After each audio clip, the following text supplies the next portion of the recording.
hurt in your heart, hurt in your breasts, hurt in your lungs is not the same.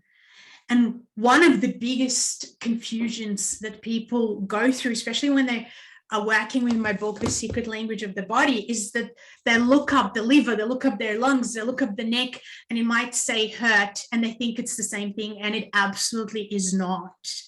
Unfortunately, in the English language, we don't have the wording that separates what am I holding in each part of my body, right? And this is where we need to start to understand what each part of the body is about.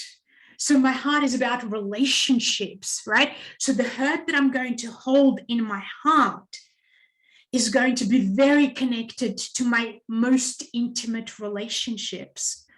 Now, the hurt in my lungs may not connect to my most intimate relationships. It could connect to something somebody said to me that was hurtful that I just pushed away, right?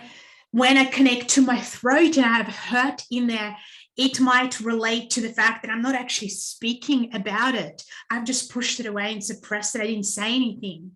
So if you want to have a profound experience of healing that happens faster, you need to start to separate and understand those aspects as opposed to generalizing everything.